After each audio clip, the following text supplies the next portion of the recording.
In the heart of London, where history and modernity blend seamlessly, Buckingham Palace stood as a timeless symbol of tradition and pride. Outside its grand gates, tourists from all over the world gathered to catch a glimpse of the iconic Queen's Guard. Among them was Private James Calloway, a young soldier whose unwavering dedication to his duty made him a living embodiment of discipline. Dressed in his striking red tunic and towering bearskin hat, James stood motionless, his posture perfect, his gaze fixed ahead. To the onlookers, he seemed almost like a statue, a figure frozen in time. The crowd buzzed with excitement. Families snapped photos, children pointed at the guards in awe, and couples posed for selfies against the backdrop of the palace. But not everyone shared the same admiration for the scene. Standing near the edge of the crowd was Richard Hargrove, a burly man with an air of arrogance about him. His sharp eyes scanned the area, lingering on James with a mix of disdain and hostility. Richard had always been someone who harbored strong opinions, particularly when it came to authority figures and people he deemed outsiders. He didn't care much for the pomp and ceremony surrounding the palace or the soldiers guarding it. As Richard watched James stand tall and composed, his frustration grew. He muttered under his breath, shaking his head. "Look at him," he grumbled to no one in particular. Another foreigner pretending to be British. "These people don't even belong here." His words were laced with bitterness, though they went largely unnoticed by those around him. Most people were too busy enjoying the moment to pay attention to his complaints. But Richard wasn't content to keep his thoughts to himself. He wanted to make his presence known. At his side, straining against its leash, was his German shepherd, a large, muscular dog with a reputation for being fiercely loyal to its owner. The animal seemed restless, sensing Richard's agitation. Its low growls punctuated the otherwise cheerful atmosphere. Richard glanced down at the dog, then back at James, a sly smirk forming on his lips. He tightened his grip on the leash, his mind racing with ideas. If there was one thing Richard prided himself on, it was making a statement, no matter how cruel or reckless it might be. For now, James remained oblivious to Richard's simmering anger. His training had taught him to block out distractions, to focus solely on his role as a guardian of the monarchy. Even as whispers of disapproval reached his ears, he refused to let them affect him. His face betrayed no emotion. His movements were precise and deliberate. To anyone watching, he appeared completely unshakable. But beneath the surface, James was aware of the tension in the air. He could feel the weight of Richard's stare, though he chose not to acknowledge it. The sun hung high in the sky, casting golden rays over the palace grounds. Children laughed, cameras clicked, and pigeons fluttered nearby. It was a picturesque moment that seemed far removed from conflict or controversy. Yet just beyond the edges of this idyllic scene, trouble was brewing. Richard's patience was wearing thin, and his resentment toward James was reaching a boiling point. Unbeknownst to the guard, the quiet sentry standing proudly outside the palace gates was about to become the center of an unforgettable showdown, one that would test his resolve and reveal the true depth of his character. Richard's frustration continued to simmer, bubbling just beneath the surface as he glared at James.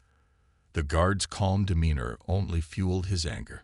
To Richard, James represented everything he disliked: authority, tradition, and what he perceived as outsiders taking over his country.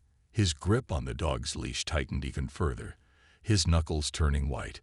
He couldn't stand the sight of someone so composed, so unbothered by his presence.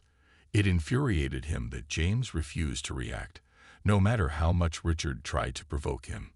At first, Richard's insults were muttered under his breath, barely audible to those around him. But as his irritation grew, so did his volume. "You think you're better than us," he spat, his voice cutting through the cheerful chatter of the crowd. Some tourists turned their heads, startled by the sudden outburst. A few exchanged uneasy glances, unsure of what to do. Others quickly moved away, sensing that something unpleasant was about to unfold. Richard didn't care. In fact, the attention only emboldened him. He stepped closer to James, His chest puffed out, trying to appear intimidating. "You don't belong here," Richard shouted, pointing a finger at James. His words echoed across the square, drawing more eyes toward the scene. Parents ushered their children farther back, while some onlookers pulled out their phones to record the commotion. James, however, remained motionless. His expression didn't change. His gaze stayed fixed straight ahead, as if Richard weren't even there. This lack of response only made Richard angrier. How dare this man ignore him? Didn't he realize who he was dealing with? But Richard wasn't done yet. He had one more card to play, one final way to assert dominance. With a sneer, he crouched down beside his German shepherd, unclipping the leash from its collar. The dog, already agitated by the tension in the air, began to growl louder, its hackles rising. Richard leaned close to the animal's ear, whispering harsh commands. "Get ready," he said, his voice low but laced with menace. Then, standing up abruptly, he pointed directly at James and yelled, "Go get him." The crowd gasped as the dog lunged forward, its powerful legs propelling it toward James with alarming speed. Screams erupted from the spectators, and chaos broke out almost instantly. People scrambled to get out of the way, pushing and shoving each other in their panic. Children cried, and parents shielded them with their bodies. The once peaceful atmosphere dissolved into sheer pandemonium. All eyes were now on James, who stood rooted to the spot, facing the snarling beast barreling toward him. Despite the danger, James didn't flinch. Years of rigorous training had prepared him for moments like this, not necessarily involving aggressive dogs, but situations where quick thinking and composure were essential. His mind raced as he assessed the situation. The dog was fast, its teeth bared, its eyes locked onto him. Yet, instead of reacting impulsively, James relied on his instincts. He adjusted his stance slightly, raising his ceremonial rifle horizontally in front of him. The weapon wasn't loaded. It never was during public duties, but it served as both a barrier and a psychological deterrent. Time seemed to slow as the dog closed the distance between them. Its growls reverberated through the square, sending chills down the spines of those watching. Richard stood off to the side, a smug grin spreading across his face. He expected the dog to attack, to overwhelm the guard and prove his point. But what happened next caught everyone by surprise, including Richard himself. As the dog reached James, it hesitated, its momentum faltering. Confusion flickered in its eyes as it stopped short, mere inches away from the soldier's polished boots. The crowd held its collective breath, unsure of what would happen next. Would the dog attack? Would James retaliate? Or would something entirely unexpected occur? Whatever the outcome, it was clear that this moment would leave a lasting impression on everyone present. The square was alive with tension, the kind that made your heart race and your palms sweat. The German shepherd, now just a few feet away from James, stood frozen in place, its growls softening into low, uncertain grumbles. Its sharp eyes darted between James and Richard, as if trying to understand what was expected of it. For a brief moment, time seemed to stand still. The crowd, which had been screaming and scrambling moments earlier, fell eerily silent. All that could be heard was the faint rustle of leaves in the breeze and the distant hum of traffic beyond the palace gates. James remained perfectly still, his posture unwavering. His ceremonial rifle, held horizontally across his body, acted as both a shield and a symbol of authority. Though the dog's teeth were still bared, its initial ferocity had waned. It sniffed the air cautiously, tilting its head as though confused by the calmness radiating from the man before it. James didn't move an inch, but his presence commanded respect, even from the animal.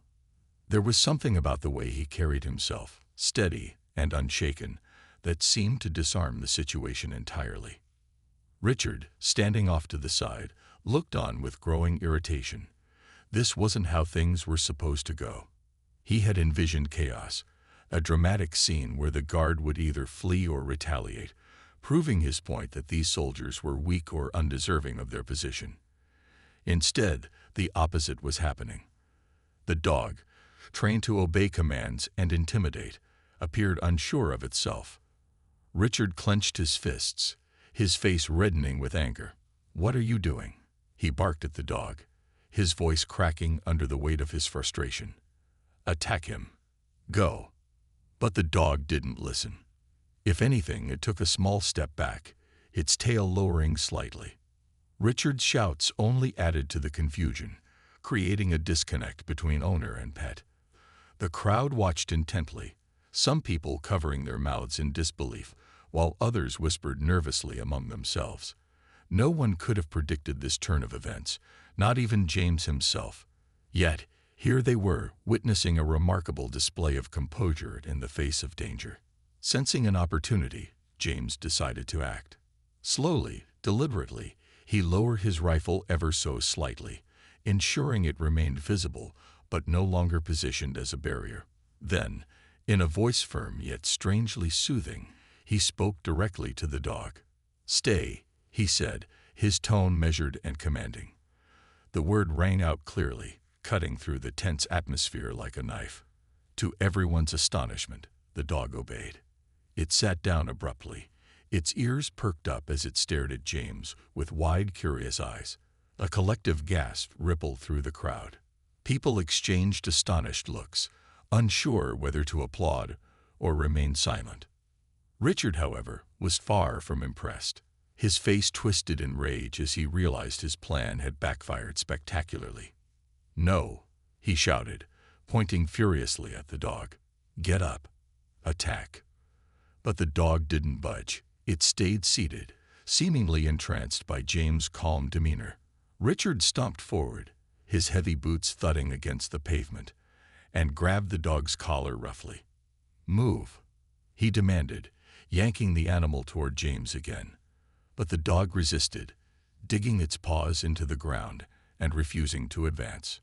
By now, the crowd was fully invested in the unfolding drama. Some people began recording videos, capturing every detail of the surreal encounter. Others whispered words of admiration for the guard, marveling at how he had managed to defuse such a volatile situation without raising a hand or losing his temper. Even the children, who had been frightened moments ago, peeked out from behind their parents' legs, watching in awe as the soldier maintained control over the scene. For James, this wasn't just about handling a dangerous animal. It was about demonstrating discipline, patience, and leadership. He knew that reacting aggressively or showing fear would only escalate the situation. Instead, he chose to rely on his training and instincts, using his voice and body language to assert dominance without resorting to violence.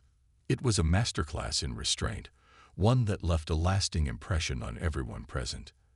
As the seconds ticked by, it became clear that Richard's attempts to provoke James had failed miserably. What started as an act of aggression had transformed into something entirely different, a testament to the power of calmness and self-control.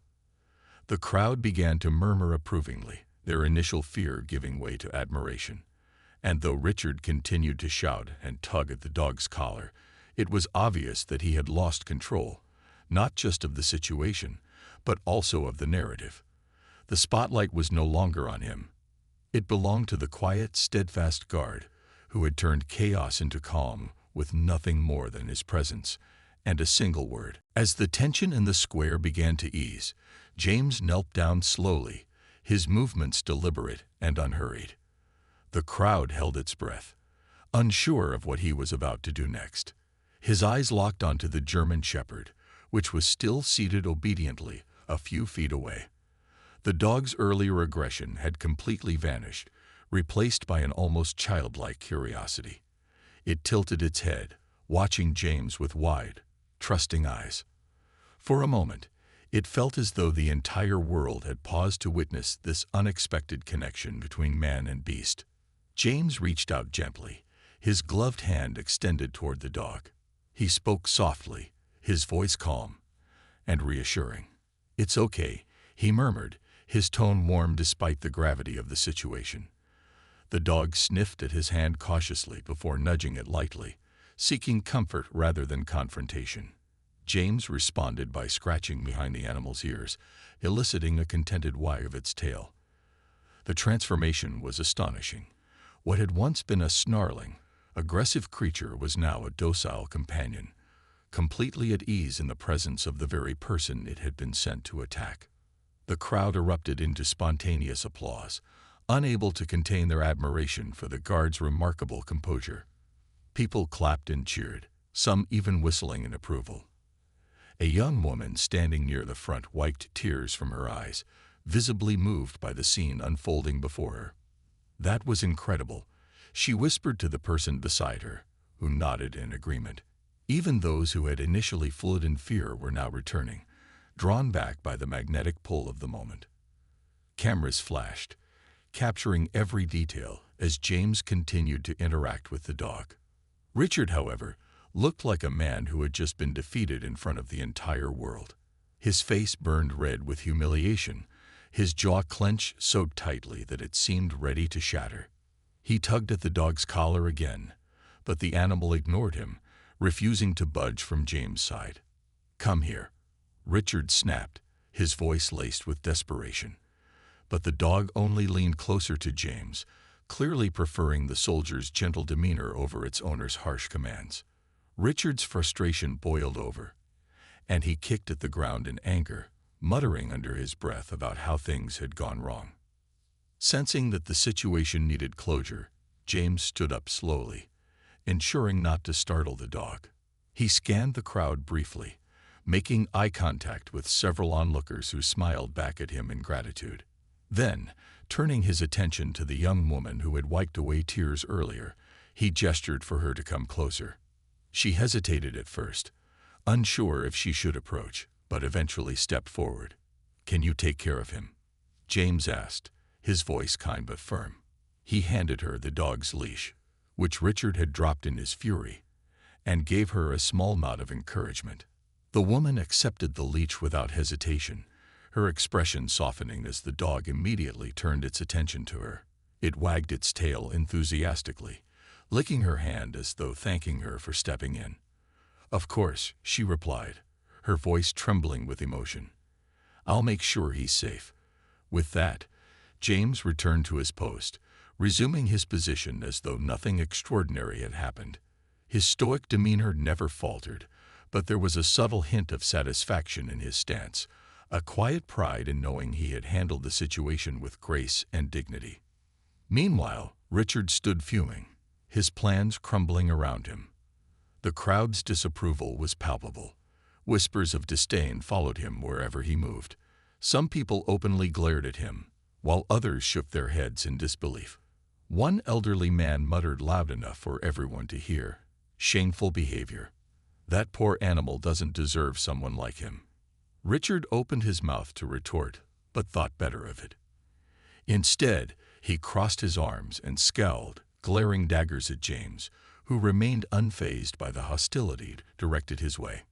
In the aftermath of the incident, the atmosphere shifted dramatically. What had begun as a tense and frightening encounter had transformed into a powerful lesson about humanity, compassion, and leadership. James' actions spoke volumes, not through words, but through deeds. He had shown that true strength lies not in domination or retaliation, but in the ability to remain calm and empathetic, even when faced with hatred and violence. As the crowd dispersed, many lingered for a moment longer, unwilling to leave the scene of such an inspiring act. And though Richard continued to seethe in silence, it was clear that the day belonged to James, a quiet hero who had turned chaos into calm with nothing more than his courage and kindness. The moment James resumed his position outside Buckingham Palace, the scene around him began to shift. The crowd, still buzzing with excitement and disbelief, started to disperse slowly, but not before sharing knowing glances and murmurs of admiration. Parents knelt down to explain to their children why what they had just witnessed was so special. "That's what real bravery looks like," one mother said softly, pointing at James as she held her child's hand. Others lingered nearby, reluctant to leave the presence of the man who had turned a tense confrontation into an unforgettable lesson in grace under pressure. Meanwhile, palace security officers arrived on the scene, alerted by the earlier commotion. They moved swiftly, their uniforms crisp and authoritative, scanning the area for any lingering threats. When they approached Richard, his body language immediately shifted from defiance to defensiveness. He crossed his arms tightly over his chest, glaring at the guards as if daring them to intervene. But there was no mistaking the situation. His actions had been reckless and dangerous, and he knew it. One of the officers calmly asked him to step aside, while another radioed for additional support. Richard protested loudly, his voice rising above the hum of the crowd. "I didn't do anything wrong," he shouted, trying to rally sympathy from the onlookers. But instead of support, all he received were cold stares and murmurs of disapproval. Some people openly shook their heads, while others turned away entirely, unwilling to acknowledge his presence. A teenage boy standing nearby muttered loud enough for Richard to hear, "You're the reason we can't have nice things." The comment drew quiet laughter from those within earshot, further humiliating Richard. As the officers escorted him away, Richard continued to rant, blaming everyone except himself for the chaos he had caused. His tirade fell on deaf ears. Even the German shepherd, now happily wagging its tail under the care of the young woman who had stepped forward, seemed uninterested in his protests. The dog leaned affectionately against her leg, clearly content in its new surroundings. She crouched down to pet it, whispering soothing words that contrasted sharply with Richard's angry outbursts. "Don't worry, buddy," she said gently. "You're safe now." Back at his post, James remained stoic, his expression unchanged despite the whirlwind of events. To the casual observer, he appeared as though nothing unusual had happened. Yet, beneath the surface, there was a quiet sense of fulfillment, a recognition that he had done something meaningful. He glanced briefly at the young woman and the dog, offering her a subtle nod of gratitude. She smiled back, her eyes glistening with emotion, before walking away with the animal in tow. It was clear that this encounter would stay with her forever, just as it would with everyone else who had witnessed it. The security team worked efficiently, ensuring the area was secure before allowing life to return to normal. Tourists resumed taking photos, though many couldn't resist sneaking one last glance at James. Some even approached him cautiously, asking if they could shake his hand or thank him personally. While protocol prevented him from engaging directly, James responded with slight nods and polite smiles, acknowledging their appreciation without breaking character. His humility only added to the admiration he had already earned. Word of the incident spread quickly, thanks in part to the countless videos captured by onlookers. Within hours, social media platforms were flooded with clips of the event, accompanied by captions praising James' restraint and compassion. Comments poured in from around the world, with users expressing awe at how he had handled such a volatile situation. "This is what true leadership looks like," one commenter wrote. Another added, "He didn't react with anger, he reacted with humanity." That's rare these days. By late afternoon, news outlets had picked up the story, broadcasting it across television networks and online platforms. Journalists interviewed witnesses who recounted the events with vivid detail. One elderly couple described James as a pillar of strength and dignity, while a group of students praised his ability to remain calm under pressure. Even seasoned reporters found themselves moved by the simplicity yet profound impact of his actions. For many, it was a reminder of the values that define not only the Royal Guard, but also the best aspects of human nature. As the sun dipped lower in the sky, casting long shadows over the palace grounds, James stood tall, his figure silhouetted against the golden light.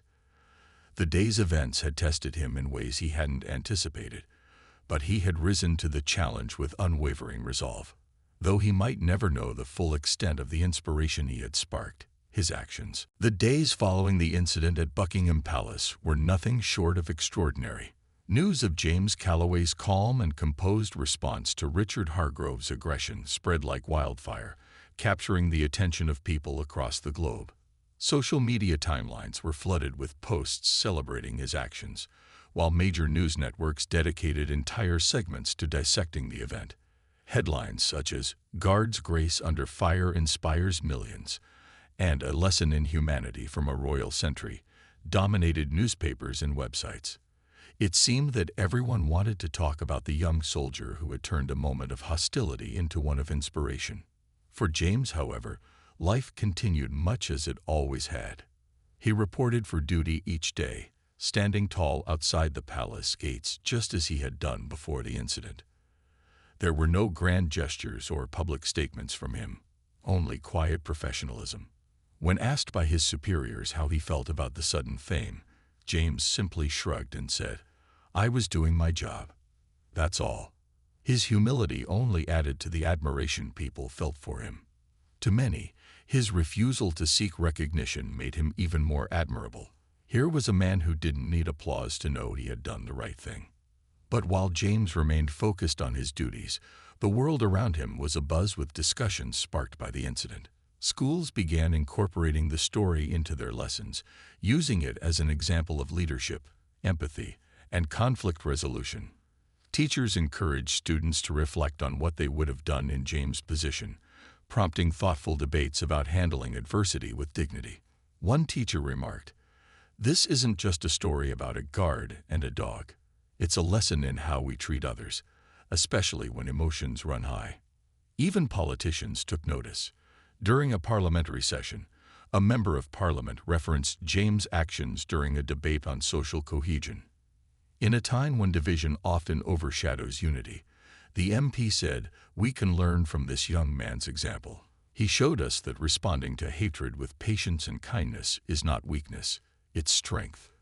The chamber erupted in applause, underscoring the widespread impact of James' simple yet profound act. Meanwhile, letters of gratitude poured into the barracks where James was stationed. Some came from individuals expressing personal thanks, while others were written by families who wanted their children to understand the importance of compassion. A letter from a grandmother in Scotland read, "Your actions reminded me of the values I tried to teach my grandchildren: respect, courage, and grace. Thank you for being a role model they can look up to." Another, sent by a teenager in Canada, said, "You prove that heroes don't always wear capes. They sometimes wear red tunics and bearskin hats." As the story gained traction, details about James' background emerged, painting a fuller picture of the man behind the uniform. Interviews revealed that he was the son of Jamaican immigrants who had worked tirelessly to build a better life for their family in the UK. Growing up, James had faced his share of challenges, but never let them define him. Instead, he channeled his energy into serving his country, joining the military as a way to honor his parents' sacrifices. "They taught me the value of hard work and resilience," James later shared in a rare interview. "I owe everything to them." Richard Hargrove, on the other hand, became a cautionary tale. His arrest and subsequent trial drew significant media coverage, though not the kind he might have hoped for. Prosecutors highlighted his reckless behavior and the danger he had posed to both the guard and the public. Witnesses testified about the fear and chaos his actions had caused, leaving little room for sympathy. In court, Richard attempted to justify his behavior, claiming he had been provoked by James' mere presence. But the judge dismissed his arguments, emphasizing the importance of accountability. "Your actions were unacceptable," the judge declared during sentencing. "They endangered lives and undermined the values this institution represents." By the time Richard was sentenced to community service and mandatory anger management classes, public opinion had firmly turned against him. Many saw his punishment as fitting, though some hoped it would also serve as an opportunity for reflection and growth. After all, the story wasn't just about holding someone accountable, it was about learning from mistakes and striving to do better. Through it all, James remained steadfast, continuing to fulfill his duties with the same dedication that had earned him worldwide acclaim. For him, the true reward wasn't the praise or recognition. It was knowing that he had made a difference, however small, in a world that often felt divided. And as he stood guard outside Buckingham Palace, watching, the aftermath of the Buckingham Palace incident sparked a wave of reflection that rippled far beyond the cobblestone square where it had unfolded. Conversations about racism, respect for authority, and the values upheld by institutions like the Royal Guard became part of everyday discourse in homes, workplaces, and classrooms. People from all walks of life weighed in, sharing their thoughts on what the confrontation and James' response meant for society as a whole. What began as an isolated event quickly evolved into a broader discussion about how individuals could rise above hatred and intolerance. Schools played a pivotal role in amplifying these conversations. Teachers used James' story to teach students about empathy and leadership, encouraging them to think critically about how they interacted with others. In one classroom, a teacher asked her students to imagine themselves in James' position. "What would you do if someone tried to provoke you?" she asked. The question led to lively debates, with some children suggesting retaliation, while others argued for calmness and restraint. One particularly insightful student raised his hand and said, "I think being brave isn't just about fighting back. It's about not letting anger win." His words resonated deeply, prompting nods of agreement throughout the room. Social media platforms also became spaces for meaningful dialogue. Hashtags like #GraceUnderPressure and #BeLikeJames trended globally, inspiring users to share personal stories of overcoming prejudice or conflict peacefully. A young woman from Australia posted a video recounting how she had once been insulted on public transport because of her hijab. Instead of responding angrily, she smiled at the offender and offered him a kind word. "It didn't change his mind," she admitted, "but it changed me. I refuse to let hate take control." Her story went viral, drawing parallels to James' actions and reinforcing the idea that small acts of kindness can have a profound impact. Even celebrities and public figures joined the conversation. Actors, athletes, and musicians took to their platforms to praise James' composure and humanity. One famous actor tweeted, "True strength is staying calm when everything around you is chaos. This guard showed us all what that looks like." Another shared a photo of James standing tall outside the palace gates, captioning it, "A hero doesn't always wear a cape. Sometimes he wears a red tunic." These endorsements brought even more attention to the story, ensuring its message reached audiences worldwide. Meanwhile, the German shepherd that had been at the center of the incident found a new lease on life.